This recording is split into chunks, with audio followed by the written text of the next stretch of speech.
Hello. হ্যাঁ রে, আমি বেরিয়ে গেছি। কতক্ষণ আর? এই 10 মিনিট মতো লাগবে যেতে। তোরা কিন্তু ওয়েট করবি বলে দিলাম। শাড়ি পরেছি, যেতে সময় লাগবে। কেমন শাড়ি আবার? লাল পাড় সাদা শাড়ি। মায়ের একটা জামদানি ছিল। মানে? তাই তো কথা ফুল? হ্যাঁ রে বাবা, জুঁই ফুলের মালা লাগিয়েছি। মাথায় জুঁই ফুল না লাগালে রবীন্দ্র জয়ন্তী ফিল আসে? না রে বাবা, না। ভারী কিছু গয়না পরিনি। এত গরমে আমি সামাল দিতে পারি না। রাখছি। হ্যাঁ হ্যাঁ, রাখছি। বাস এসে যাবে এক্ষুনি। কে কে যায়? আমাদের সুনির্মলের মেয়ে নাকি? কি যেন নাম তোমার? হ্যাঁ দাদু, আমি সুজি। সুজি? সুজাতা। তুমি কেমন আছো? কেমন আর থাকবো, দাঁত চলে গেছে, চুল আর একটিও অবশিষ্ট নেই, কানেও মেশিন ছাড়া শুনি না, ইদানিং চোখের দৃষ্টিও চলে গেছে, এখন শুধু যাওয়ার অপেক্ষা। তা তুমি বুঝি ফাংশনে চললে? না না দাদু, ফাংশন নয়। আজ রবীন্দ্র জয়ন্তী তো, তাই আজ আমরা বন্ধুরা একটু বেরোবো। তুমি হাঁটতে বেরিয়েছো বুঝি? হ্যাঁ, ওই গলির মধ্যেই লাঠি ঠুক ঠুক করে একটু আসছি হাঁটি। আসছি আমি। হ্যাঁ, আমি বড় রাস্তায় তো আর যেতে পারি না, অন্ধ মানুষ। তা এবারে পাড়ায় কোনো অনুষ্ঠান হচ্ছে না? হবে দাদু, হবে।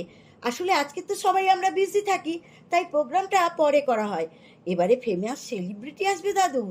বেশ কয়েক বছর ধরেই তো হচ্ছে, রবীন্দ্র নজরুল একসাথে। হচ্ছে? তা হচ্ছে বটে। আচ্ছা, সেলিব্রিটি এসে কি বাস দাদু করবে? কখন আসবে? পাড়ার ছেলেরা বুঝি কিছু পারে না? বুঝলে হে সুজাতা, কাজের কাজ কিছু হচ্ছে বলে তো মনে হয় না। তা কেন দাদু? সেলিব্রিটি আসলে কত লোক হবে। এখন তো প্রতি পাড়ায় পাড়ায় রবীন্দ্র সন্ধ্যা হয়, আর সব পাড়াতেই কেউ না কেউ আসে।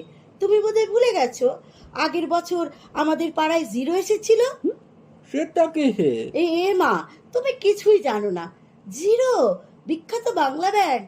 ওদের পুজো করার ধরনই আলাদা। আর এই সময় রবীন্দ্রনাথের পুজো ভালো করে না করলে কি হয় দাদু? শোনো হে, ওভাবে রবীন্দ্র পূজা করা যায় না। আর পুজো কেন বলছো? পুজোর মধ্যে অন্ধত্ব থাকে। রবীন্দ্রনাথ আমাদের অন্ধ হতে বলেন না, আমাদের অনুভবে থাকবে রবীন্দ্রনাথ। যে মানুষটাকে ছাড়া দেশের একটি দিনও চলে না, তার জন্মদিনে বাঙালি ছাড়া আর কারোর তো কোনো উৎসাহই দেখি না। আর বাঙালিদের আবার আগের মতো উৎসাহ কোথায়? সবাই তো এখন প্রচার চায়, চর্চা কোথায়? সবাই এখন জিরো, বাংলা ব্যান্ড এসব নিয়ে ব্যস্ত। এসব এসব কিছু খারাপ নয়, খারাপ নয়, কিন্তু কিন্তু বুড়া বাবু, বুড়া বাবু, আপনি এখানে খাড়ায় খাড়ায় কি করতেছেন? আরে, কি কইতাছেন? কারে কইতাছেন? চলেন চলেন, আপনারা গলে লইয়া যাই। কে? আমি আমি লতা বুড়া বাবু, আপনাকে বাড়ি কাম করি। আমারে চিনতে পারতাছেন না? লতা, লতা, হ্যাঁ হ্যাঁ। তো আমি আমি এই মেয়েটিকে একটু বোঝাচ্ছিলাম। মাইয়া কই? তুই ভাব, আজ রবীন্দ্র জয়ন্তী, অথচ ছেলে মেয়েদের মধ্যে কোনো উৎসাহই নেই। আরে, আপনি কারে কইতাছেন বাবু? এখানে তো কেউ নাই। সুনির্মল বাবুর মাইয়ারে দেখলাম দৌড় দিয়া চলে গেল। আপনি চোখ বন্ধ কইরা বিড়বিড় করতেছেন তখন থেকে। বুঝলেন না? বুঝলেন না? অন্ধ মানুষের লইয়া মজা করতেছে। আর তুই ওর ওপর কেন রাগ করছিস বলতো? সত্যি তো, এই বুড়ো মানুষের বক বক ওর কেন শুনতে ভালো লাগবে? ওদের এখন জীবনকে উপভোগ করার সময়। কিন্তু আজ থেকে 10-20 বছর পর এমন কোনো লোক থাকবে না যারা রবীন্দ্র জয়ন্তীর গুরুত্ব মানুষকে বোঝাবে। এ যন্ত্রণার কথা তুই কাকে বলবি বলতো লতা? হ হ, অবশ্যই বলেই বা লাভ কি? এই একদিনের হুজুক করে তো কোনো লাভ নেই। ঠিকই কইছে। ওনার আদর্শকে অন্তরে লালন করতে না পারলে কি আর হবে? আপনি ভাবতেছেন কেন বুড়া বাবু? কেউ থাউক বা নাই থাউক, দাড়ি বুড়ার গান তো থাকবই। সেই গান তো কেউ কাউরে কোনো দিনও ভুলাইতে পারবো না। কি বললি? কি বললি তুই? দাড়ি বুড়া। দাড়ি বুড়া? বেশ ভালো লাগলো হে, এমন অদ্ভুত নাম আমি আর কাউকে দিতে শুনিনি। এই নাম আমি দিই নাই বাবু। এই নাম বাপে দিছিল। সেই ছোট্ট কাল থেকে শুনতাছি।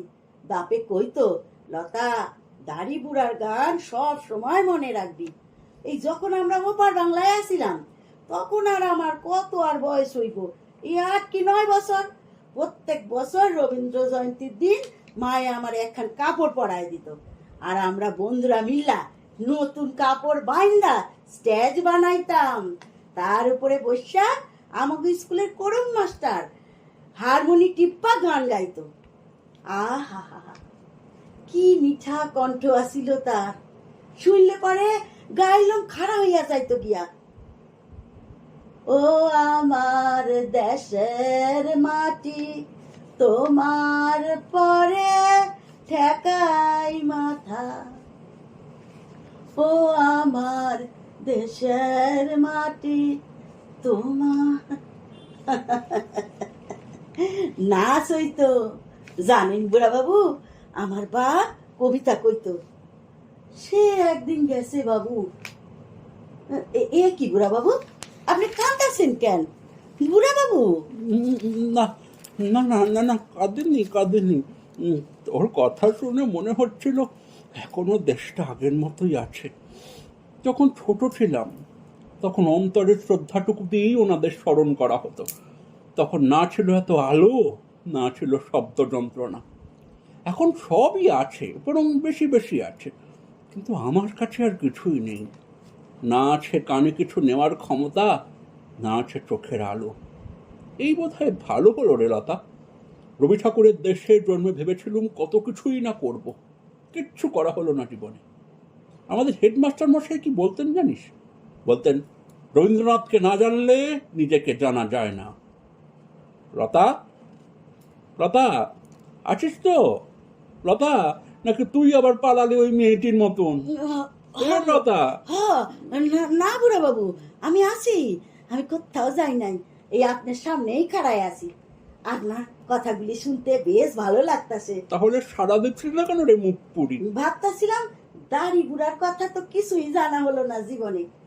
আহনের সময় দেখাইলাম মাঠে কত বড় বড় আলো লাগাইছে, নাচ হইতাছে, কিন্তু বুড়া বাবু আমাকে বোঝানোর লাগা কেউ তো কয় না।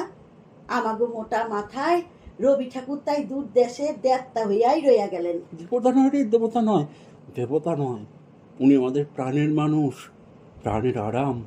বুড়া বাবু, হ্যাঁ, আপনি যে কবিতাটা সবসময় আবৃত্তি করেন, ওইটা কইবেন?